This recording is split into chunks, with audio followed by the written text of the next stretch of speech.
Namaste, everyone. Welcome to this week's Sunday Night Alive. My name is Reverend Denise Schubert, and I come to you every week to bring you positive ideas for us to explore topics having to do with practical spirituality and how to truly live our best life ever. And certainly in these times that are challenging on an emotional, mental, and spiritual level. We'll see tonight as we explore our topic how important it is that we keep our hearts and our minds on the high road, that we keep watching from a much broader perspective than just what's happening right in front of us. And so our topic tonight is 7 mental laws to create your best life ever. And before we begin, I am going to speak a blessing on us. So if you'll just join me by turning within wherever you are, and me right where I am, which happens to be in North Fort Myers, Florida. We're simply just going to remember in this moment, we're going to remember that we are not in this alone, that not only do we have each other, but that we are held together by the glue of this universe that is intelligent, that is orderly, that is harmonious, that is loving, and that we are like leaves on the same tree. And so I just simply know that as we come together tonight, we come together in the name and the nature of love itself, and that no matter what transpires, no matter what is heard, that we are both being blessed and a blessing to one another. And so for the good of this evening, I give thanks. We let this time unfold perfectly in the mind and the heart of this universe. And so it is. So again, thank you so much for being here. This is, we're finishing our first month. This is, I think, our 4th week. And I have posted, no, this is our first week of the 2nd month. So we're going to move into June. I wasn't sure if we were going to continue it ongoingly, but I've been having so much fun. I think we're just going to continue it ongoingly. I appreciate all of your love and support to make it possible for me to do that. So there's a chat room here, so feel free to just make a shout out for me. I can't actually pay attention to you because then I would not be paying attention to what I'm doing here. So it's weird enough already talking to myself in a camera. I know you're out there, but I can't see you. So I am really kind of just talking to myself here. It is a little awkward. Originally, I called this the 7 spiritual laws, but the fact is I was reading Ernest Holmes so the law of attraction really got really well known with Abraham Hicks. But I thought just for kicks, I would go back into my the Science of Mind textbook. I'm a religious science minister, and just see what Ernest Holmes, who is the founder, Dr. Holmes, was the founder of the philosophy, faith, and way of life called Science of Mind. And he calls them mental laws. And I really like that because they are mental laws. And it's interesting to me. He said in 1938, he said, the world is gradually beginning to understand how mental laws work and their relationship to our world. And, you know, as you and I know, human beings evolve. Everything evolves. We're all on the green growing edge of our own evolution. I mean, we used to be, 6,000 years ago, 100,000 years ago, we didn't have technology. We didn't have cell phones. We didn't have airplanes. For God's sakes, we didn't have those things 200 years ago. Kind of a weird thought, isn't it? Isn't it kind of a weird thought? When I was born in 1951, there were no televisions yet. I think I was 5 before there was a television in my home. So all of this, clearly, we are evolving in consciousness. We're evolving in what we know and how we know it. You know, there was another teacher many, many years ago who said, talked about spiritual laws when he said, "It is done unto you as you believe," which is exactly the same, really, as many of the mental laws we'll talk about tonight. It's just this idea that you and I are co-creators in our own universe, that we are participants. We are not victims. We are not accidental. We are not by destiny. It's like we are way more powerful than we know that we are because are thinking into a thinking universe. So I like mental laws very much. So we're going to just kind of stick with that. But before we get into them, I'm going to do a little reading by Ernest Holmes for you. I want to talk about laws, these mental laws, a little bit, because people, the kind of people that we are is we're coming out of a mindset that if you can't see it, it's not real, right? If you can't touch it, it's not real. I'll believe it when I see it. So we don't question the physical laws at all, right? And there are physical laws. Obviously, we live in a manifested universe that is physical, and so that universe has principles that hold it together, that govern how it operates. Gravity, of course, is an easy one to talk about. There are others: thermodynamics, photosynthesis,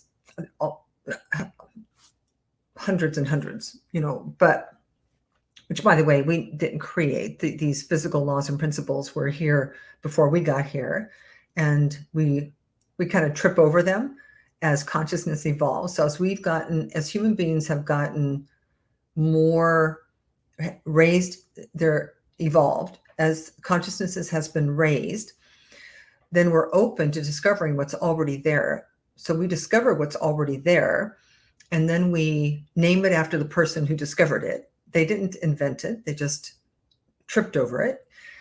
And then we figure out how to use it. That's really our role in the universe.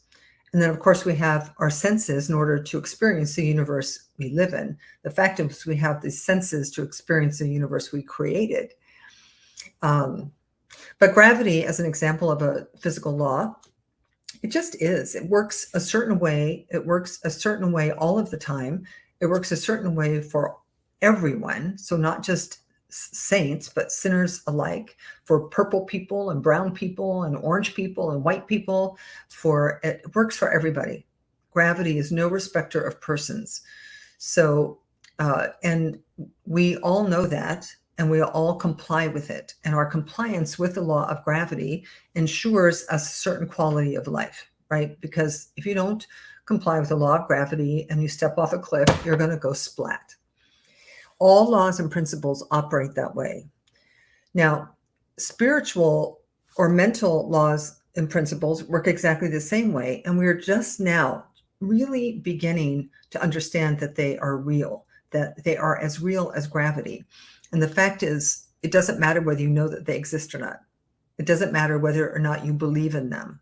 It doesn't matter whether or not you think they're good or bad, or that the people who believe in mental laws are stupid or smart. They are just laws like gravity, and you have been using them your entire life to create and architect your life exactly as the way it is today. So your life, the way it is today, and our world, the way it is today, is a function of our utilization of the laws of creation by means of mental activity. So let me read you just a couple things, what Ernest Holmes said.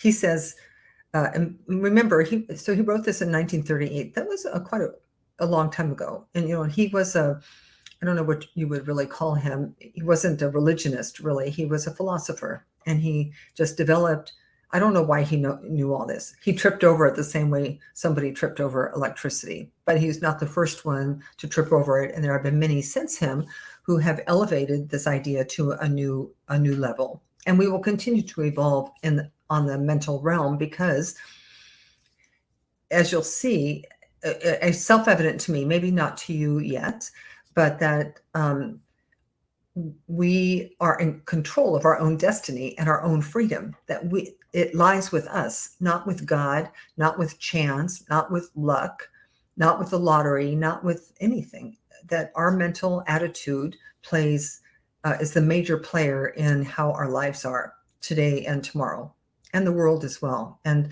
as you know, I am a believer in transforming the world on a one-by-one basis, because we as humanity are responsible for consciousness, the collective consciousness that's on the planet. So even though we don't like what's going on, and even though I don't feel like I created myself what's going on, It must be that I'm a participant. So what I know is that if I get happy, healthy, if I get mentally, spiritually, physically healthy, emotionally healthy, that I will give that to the world. And if enough of us are healthy, we will all give that to the world. And then the world will begin to reflect back to us that emotional, mental, physical, and spiritual health. I believe that. And so we do this every week. I do it wherever I go. This is what I do. This is what I do. And I love it. So let me read you what Ernest Holmes said. He said, this is in a chapter in his book written in 1938 called The Law of Attraction that I never really even knew was here, but here it is. And he says, since we are thinking beings and cannot stop thinking, and since creative mind receives our thought and cannot stop creating, it must always be creating something for us. What it will make depends wholly upon what we are thinking, and what we shall attract will depend upon that on which our thoughts dwell. So he's just addressing here that we think into a creative process that creates, and that it creates what we're thinking. He says every person is surrounded by a thought atmosphere. This mental atmosphere is the direct result of his or her conscious and unconscious thought, which in its turn becomes the direct reason for and cause of that which comes into her life or his life. So he's just really talking about the relationship between what we think and what we get. And we're not just talking conscious thoughts, we're talking subconscious thoughts, and subconscious or unconscious thoughts, by the way, you don't know what they are, hence unconscious. But they're all those beliefs and opinions and decisions, and everything got stored away in you and in your entire life here on Earth that continue to kind of show up in our lives until, of course, we do work. Sometimes we go to counselors or therapists. Sometimes we get spiritual support. Sometimes we change our inner life, which of course changes our outer life, because that's just how it is. So one more thing from Ernest Holmes, and we'll dive into these 7 mental laws. He says, as God's thought makes the worlds and peoples them with living things. For those of you who study the Bible in any way, whether seriously or Sunday school as a child, we heard that God spoke, that the world was created with the word. And let there be light. Let there be this. Let there be that. But it was a mental activity. So the thoughts of God. Einstein said, I only want to know God's thoughts. The rest are just details, right? Because the details are what gets manifested out of the process of God's thinking, the same way as our thinking. So as God's thoughts make worlds and people them with living things, so our thoughts make our world and people's our world with our experiences. That's the relationship that we're trying to get a handle on. Because if you are, forget about the world for a minute, right? Because I don't know about you, but since 1951, if there's one thing I know now in 2020, don't do the math, please. But in 2020, that I myself cannot change the world. I can rant about it. I can rave about it. I can be upset about it. I can be angry about it. But none of that changes the world. None of it. And I've been watching a television miniseries called The Kennedys. And I just watching it. The world was a mess then, too. It really was. I was watching the Bay of Pigs and all the politics and the nonsense, the hanky-panky in the White House. And it's just, we can't fix it. But what we can do is we can elevate our own consciousness. We can awaken ourselves to a better experience of life, that we can deal with our own sadness, our own anger, our own resentment, our own our own inability to manifest money or jobs or love or people. And these mental laws give us the power to do that. And if you believe that and start using them properly, I promise you, your life will radically change, radically. And I don't have time to tell you my story in this venue, but I am here to give testimony to it, because my life today is not anywhere near what it should have been, given what I was thinking 25 years ago. So let's take a look at some of these laws. We'll just go through them. It's just this is a synthesis probably of everything I've ever studied or read about consciousness. I have a master's degree in the study of consciousness. And so I've been reading things from all kinds of different kinds of people. And some of these, like Abraham Hicks, definitely wrote a whole book called The Law of Attraction. Wayne Dyer talked about the law of attraction. The movie The Secret talked about the law of attraction. So clearly, the law of attraction is one of the big ones. So you might want a pencil. You might want a pencil to jot some of these down, though I do think that this stays on Facebook forever, until long after I'm dead. I think this will be on Facebook, so you don't really need a pencil. But if you want one, you can jot one. So the law of attraction essentially says that you attract into your life whatever you predominantly think about. So these, as within, so without. Now, what does that mean? Well, if you live in an atmosphere of fear or worry or doubt or lack, you cannot attract to yourself anything unlike that. So you can't have a lack consciousness and attract to yourself money. You can't be a cranky, ornery person and attract yourself a loving, caring partner. So all this law really says is that you are going to bring to yourself situations and circumstances and people that match you, right? So this idea about opposites attracting, I don't think it's true.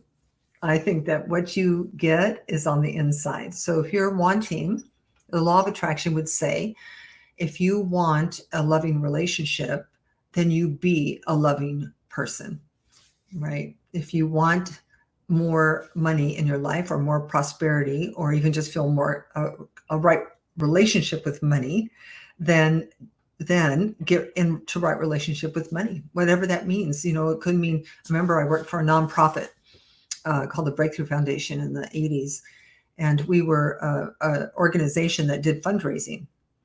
So I was a fundraiser. So I would fly to New York and go to somebody's house and do a pitch on the Breakthrough Foundation, and they would pledge money, right, for the coming year.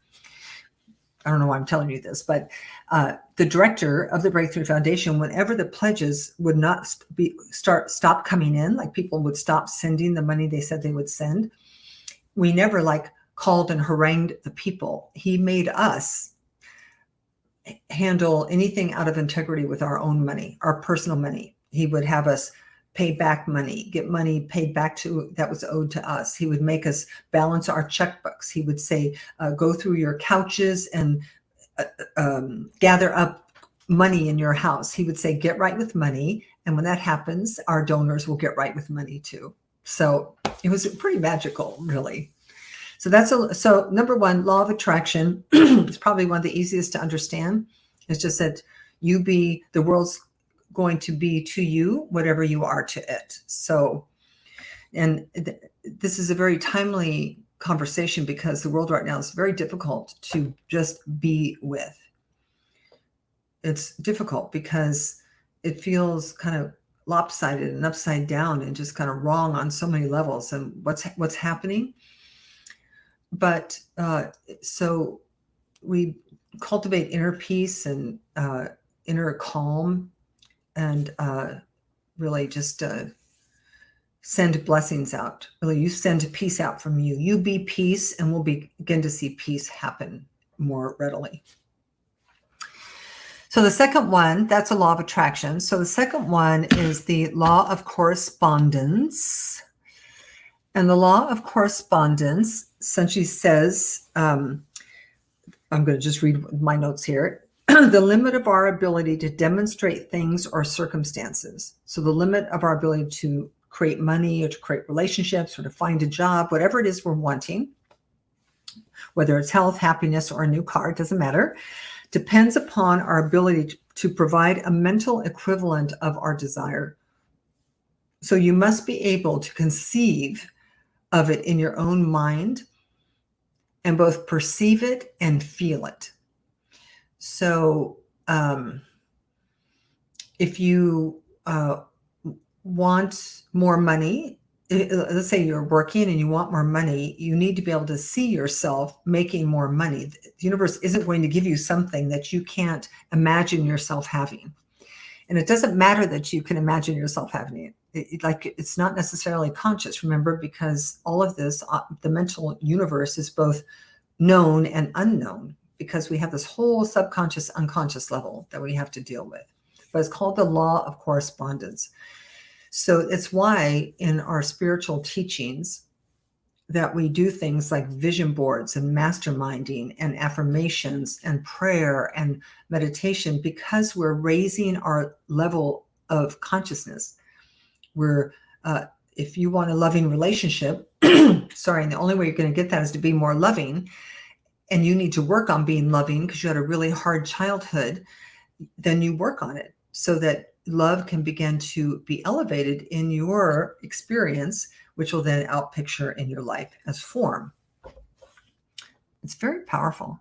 It's very interesting. And I encourage you totally to practice.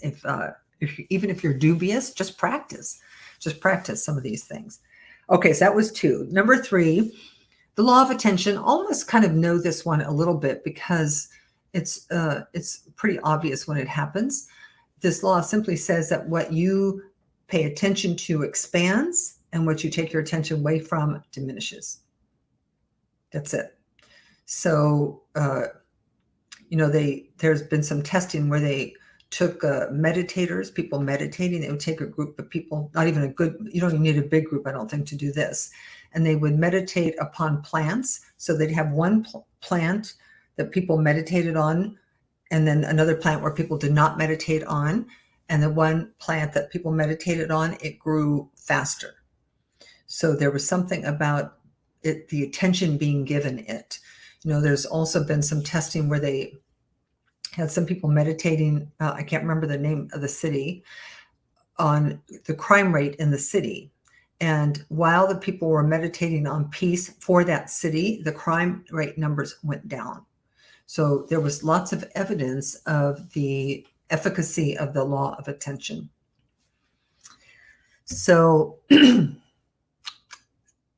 wish we could talk together. I wish we could have more interaction, but this is just what it is, right? I get to talk.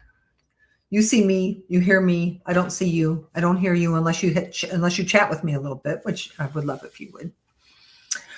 All right, number 4 is the law of reciprocity. I liken this law to the law of reaping and sowing, right? So we live in a reciprocal universe that says that what you send out, you get back. If you give a little, you get a little. If you give a lot, you get a lot, right? This is true for everything. If you give love out, you get love back. If you give respect out, you get respect back. So it's a very important law to know, because if you're not getting your needs met in life, you might look to see how you might change your consciousness. You might up-level your own awareness so that you can see reflected in your circumstances more of what you want to see reflected in your circumstances. Now, you're probably noticing as we move through these laws that if they're true, then you and I totally have to give up our victimhood, right? We totally have to give up the idea that we are at the effect of other people or the circumstances or history or the past. that your happiness, your freedom, your joy, your peace, your money, your love, your health is in your hands, not in mine or anyone else's. And it's why we can't fix the world, right? Because no, just like you can't fix my you cannot fix my consciousness, right? If I don't have a consciousness that will allow for myself to be loved, you can't make me allow myself to be loved. I have to do it. Now, you might be a teacher or a counselor or a therapist who will help me, but ultimately any long-term effect and change falls directly on these pretty little shoulders. So it's the good news and the bad news. The good news is it's all up to us. The bad news is it's all up to us. I happen to like that very much personally, but it took me a while, right? It took me a while because you have to stop blaming other people. All right. So then we have the law of cause and effect. This is very similar. These should all be sounding a little bit now the same, because the law of cause and effect states that, so here's what it's stating.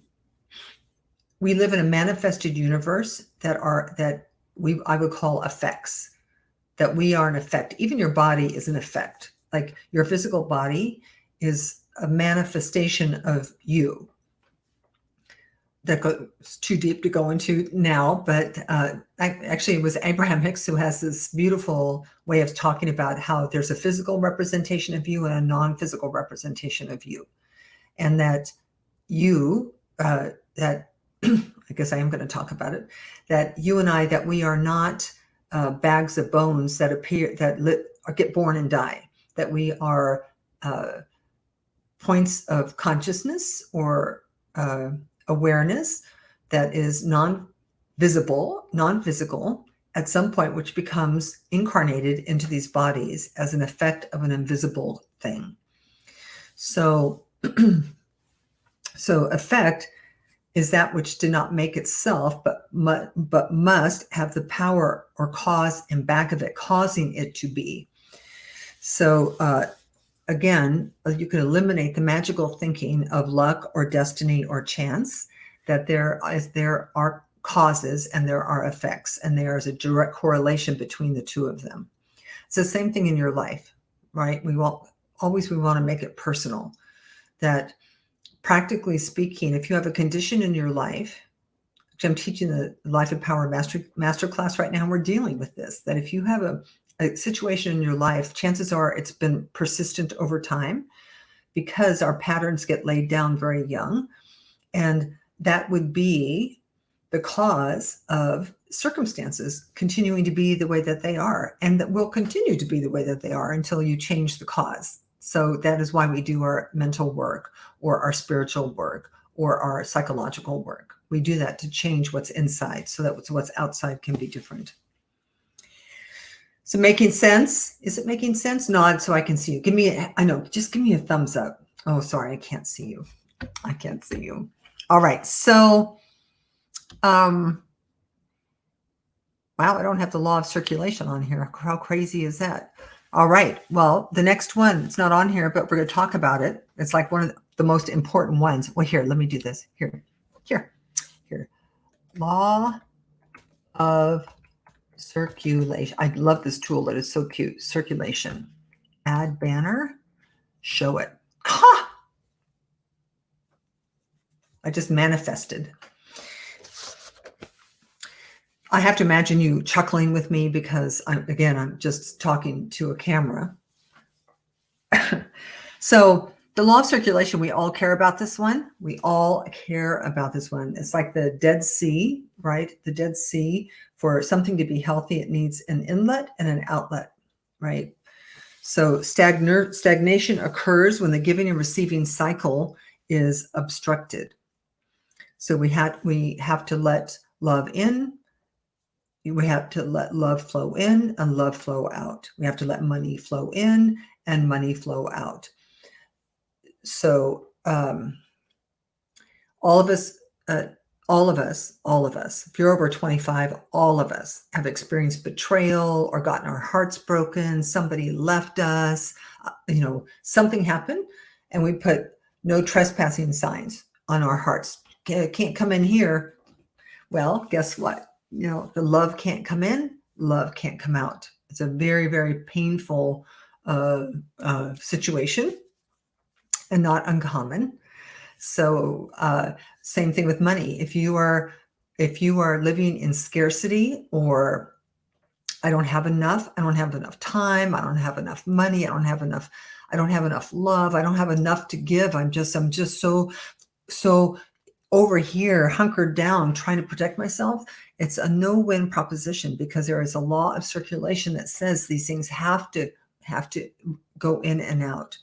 Now, Ernest Holmes said, I got this from his book today. He said, when a person's thought rests entirely upon themselves, like when all you can think about is yourself, me, this, me, that, me, this, what's going to happen to me, what about me, that it's natural that our thoughts then become abnormal and unhappy.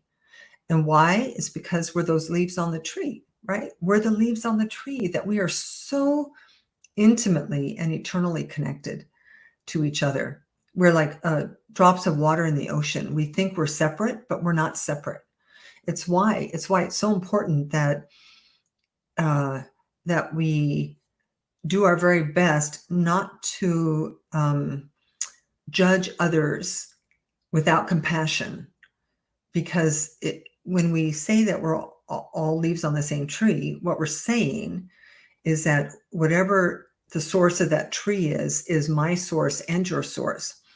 And that's true for every leaf on the tree, or it's not true for any leaf on the tree. So even the ones that we would call sinners or evil, or just the jackasses that we don't like, well, let me tell you, judge not lest you be judged, because right when you point that finger, you've got one pointing back at you. So rather than judge, we have to have compassion for the lack of understanding, the lack of awareness, and to recognize that, well, I'm going off on a tangent here, as I'm like to do. But at any rate, the law of circulation. So Holmes would say, let the person who is sad or lonely or depressed or unhappy find something to do in life that you care about, where you are letting something flow out from you, where you are giving. Because as you do that, it's why in our centers and in churches, service is so important. Volunteer work is so important. It's like a spiritual practice that you do for your brother, and then something happens and comes back and you get done for. That's a funny way to say that, but you understand what I'm saying. So if you want more money, give more money. If you want more love, give more love. If you want more time, give more time. It's just truly that simple. You can practice, you can practice. Yeah. These are fun, aren't they? All right. So the next one is the law of allowing. And I actually like this one very much as well. The law of allowing. This is actually an Abraham Hicks idea, or at least that's where I think I first heard about it, was through Abraham Hicks. So simply put, allowing is the absence of doubt. Because remember, the universe, the creative process in the universe, that part of the mental universe, the intelligence of the universe that takes your thoughts or our thoughts and clothes them with flesh, that happens really from a subconscious, unconscious level, and not conscious, right? Because just because you say to yourself consciously, I'm abundant, I have more money, that does not put money in your checkbook. All of us have tried that, right? Or just because you say, I believe in pink elephants, therefore there's a pink elephant in the room, it does not make a pink elephant.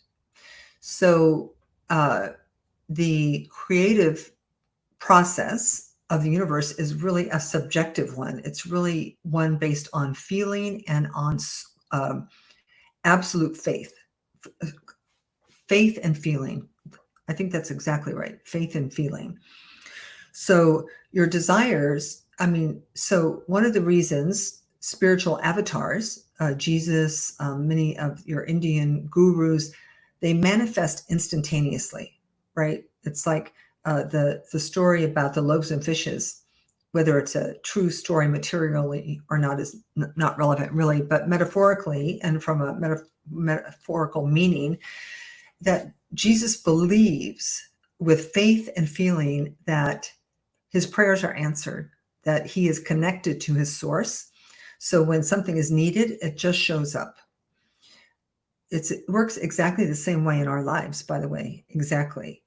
I've had many, I remember when I first embraced this law, and I did that actually through early days in the Landmark Forum and the S training. We did some work around this, that I could, even today, I could be like park my car and need a quarter and not have a quarter, and just certainly know that somewhere around me is a quarter and look, right? Literally just go, oh yeah, there it is.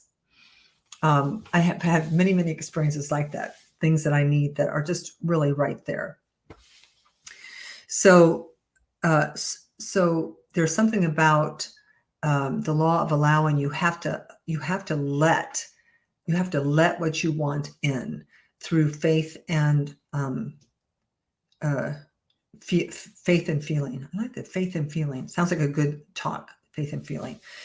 My friend Margaret Owens wrote a song, and in the song, one of her words were, you cannot fret it in, F-R-E-T, you cannot fret it in, you can only let it in.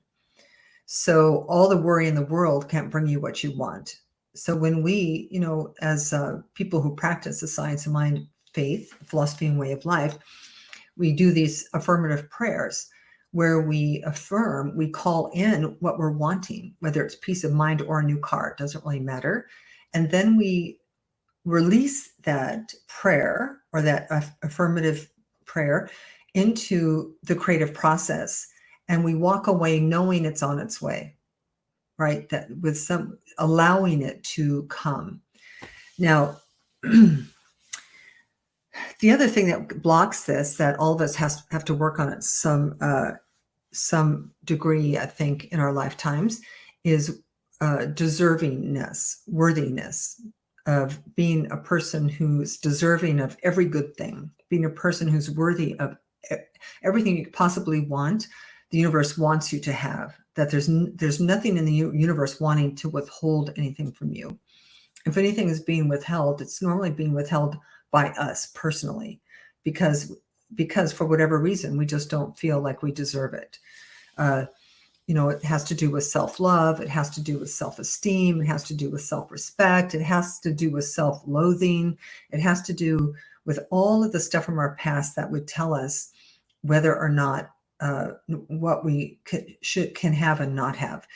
So again, that's just inner work that we do on the spiritual journey. We discover that our inherent self, our essence, is worthy. We are amazing people. We are amazing. We are made in the image and likeness of that which made the entire universe, and everything that we ascribe to it is true of us. Well, all the good stuff, because it doesn't have any judgment in it. It loves you unconditionally. Do you know the universe loves you unconditionally? No matter what you've done, no matter what's been done to you, that there is nothing holding back anything from you. So love yourself just a little bit more tomorrow before you start asking the universe for things.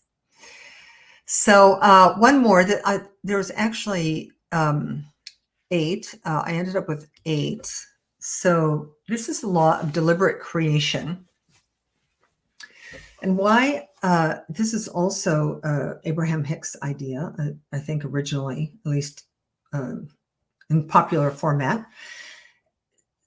So the law of deliberate creation is different than, I'd also call it the law of conscious creation, is different than the law of unconscious creation. Because the fact is, you've been using all of these laws to create your life, whether you like your life or you don't like your life. Whether you're happy with what you've done or you're not happy with what you've done is irrelevant to the law. It's like gravity. Gravity works. It's not happy when it works, right? And it just works. And it's not sad if you step off the cliff. The law of gravity does what it's supposed to do all the time. The law of cause and effect does what it's supposed to do all of the time. We have a way of saying this in our Centers for Spiritual Living, which is the universe only, and ever says yes to you. Only. The universe has no. So if you say, I'm not worthy of having this beautiful new house, the universe is going to say to you what? Yes, you are not worthy of having this new house. If you say, oh, I'm so tired, the universe is going to say, yes, you are so tired. So all of this is unconscious creation. We want to slip into a mode of conscious creation, of deliberate creation. And it takes work. I'm not saying this is easy because, you've got 50 years of doing it unconsciously, right? Thinking that the reason all these things are happening to you is because of the economy or because of your parents were divorced or because blah, blah, blah, blah, blah, blah, blah, right? All the reasons why things aren't why you're not having an extraordinarily happy, joyful life, which is your birthright. So now we go into conscious creation, deliberate creation. You just say, I'm going to create a happy life for myself. And then you do it with faith and feeling. And you work with yourself when those unhappy feelings come up, work with yourself. So I'm not saying it's easy, but I am saying that if you will open your heart and your mind beyond the physical universe, there is so much more.